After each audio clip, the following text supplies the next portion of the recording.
Through our economic contributions, African diaspora members contribute billions and billions of tax revenues and tax dollars in the power of the vote.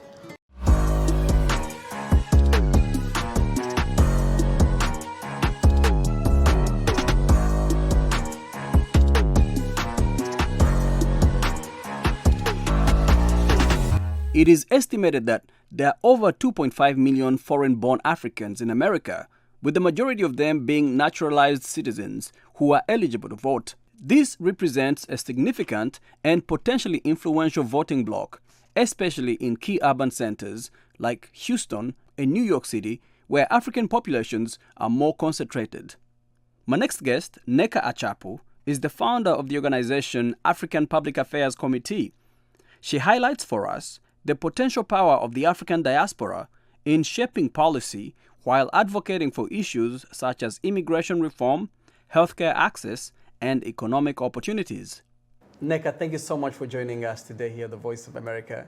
Thank you, Jackson. Thank you for your invitation. All right, so we have a lot to talk about, especially regarding the African diaspora community in the U.S. You're from Houston, based in Houston, also based in D.C. I guess you kind of straddle both regions. Your organization, African Public Affairs Committee, talk to us about how it has evolved over the last couple of years. Absolutely. It's been a great journey organizing the African Public Affairs Committee. Since 2015, our main objective is to bring the African diaspora into the fold of politics and political life here in the U.S. And so we do that through education, civic information on how to register to vote, where to register to vote, why your vote matters, so that African diaspora communities can feel heard and represented. And so it's been a great journey so far, working and talking, and also representing communities that are in need of assistance. And we are so excited to have been doing this work. Right. So let's talk about the African diaspora as a group, as a unit in the context of American politics. What are some of the key communities in the African diaspora, and how do you define the African diaspora? Definitely. So the African diaspora is anyone who has connections and ties, of course, to the continent via being born on the continent, having immigrated here in the United States, or second generation immigrants, or those who are from the other diaspora, like Afro-Latinx communities, Caribbean community. We also at AfriPac include them into the fold when we're talking about the African diaspora. And what is the power of the African diaspora, or the potential power of the African diaspora? Well, speaking as a community organizer yourself. Definitely the power of the purse. Through our economic contributions, African diaspora members contribute billions and billions of tax revenues and tax dollars in the power of the vote. One of the things that in the last 2020 elections we saw was how important, how crucial our vote in specific counties was during the elections. And so voting power is very, very important to us as a community, because a lot of the policies that we see can only be changed with the power of our voices, and that means our vote. Right. And has there been more engagement, and what more can be done to engage this this community of African diaspora? And would you refer to them as, I guess, a monolithic community in terms of how they view American politics? Oh, no, absolutely not. The African diaspora, as you said, is definitely not a monolithic. We all come from very different experiences, both culturally, historically, and regionally. And so because we have different ideas of how policies are supposed to shape our future, we sometimes don't work very much together. But that's where I think it's important for us to unify as a community and see where the opportunities are in order for us to advance. And so we do that through civic engagement of our communities by educating them on why civic engagement are also things that are important in all facets of being part of the American fabric. And so in the last 2020 election, we've seen how different diasporas had many different interests. For example, here in Virginia, we saw how the Ethiopian and the Eritrean community turned out for Yonking, for example, when they did not feel that the other governments were doing enough in that conflict, right? In Texas, you see a lot of Nigerian American folks being part of the political spectrum. We saw that also in Georgia, in Atlanta, where there's a lot of state and local elected officials from the Nigerian diaspora community. And we see that in other states as well.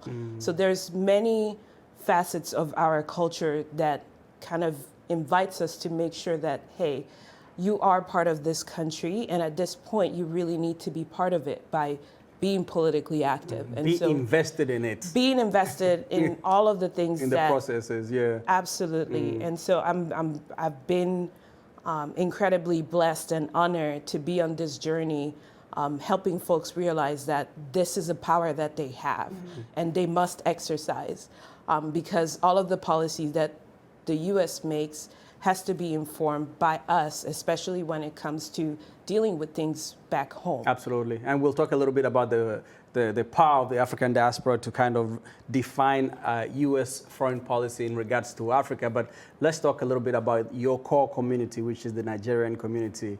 You live in Houston, Texas. You live a little bit in D.C. too. But I was asking you earlier, just so I was reading that Houston has the highest number of Nigerians outside of Nigeria. How did that come to be? I think it's the tropical weather and the food. Those are the two things that Nigerians absolutely love, the heat. And Texas is such a welcoming state, especially for folks from the western part of Africa. And so the similarities, I think, is what brought most West Africans and Nigerians to Texas and places like Houston. Dallas also has a very large population of Nigerian Americans, but Houston is the number one. Absolutely. There's Yes. something about the heat of Texas that mirrors Lagos, the Lagos heat. Yes. Okay, so let's talk about, I guess, U.S. foreign policy. We had about 2 years ago, I believe now, time flies, 2022 in December, the U.S. Leadership Summit, U.S. Africa Leadership Summit here. We've seen young African leaders coming through the YALI program. How can the diaspora here leverage their power to kind of refocus or define U.S. foreign policy towards Africa? I think through these programs, the U.S. Africa Leaders Summit and YALI, for example, there were many opportunities for the African diaspora to connect with all the participants and attendees. I myself, I've attended the very first U.S. Africa Leaders Summit back during the Obama administration. I remember that. And so I have been involved in my own way in bringing together entrepreneurs that are doing business in Africa and connecting them to opportunities within the U.S. government in working together to attract more business interests. And we see that, especially in a city like Houston, where energy is, Houston is energy capital of the world. And we see a lot of the African diaspora businesses geared towards working with energy companies. So you see a lot of folks from the Angola business sector, from the Nigeria business sector, from the Equatorial Guinea sector, all oil and gas producing countries that have a large diaspora. And all of these diaspora have some kind of business within that. They have business activities. And so the diaspora was leveraged with the U.S. in order to give insight on, hey, if we're going to open this refinery, we're going to need expertise, we're going to need technology. And what better way to work with U.S. entities and African diaspora that are here? I think that's one of the differences that when we're talking about U.S. Africa opportunities in the business sector, comparing ourselves to either China or Russia, is the fact that we have a vibrant, existing, business-minding diaspora that is already working and doing things in Africa. And all they need is a little push from the U.S. government to make sure that they succeed in all of these business plans. Now, for us that cover U.S. Africa relationships and populations and communities, is one of the biggest complaints I've always had was that, you know, the U.S. in terms of its foreign policy and engagement with Africa is that Africa seems to be lower on the totem pole.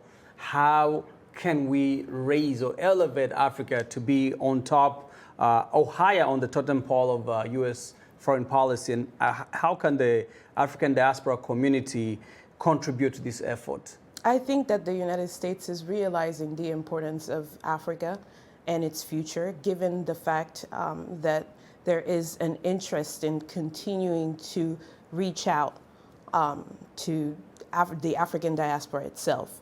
The way I feel that we must continue to feed that appetite is to give opportunities to continue connecting.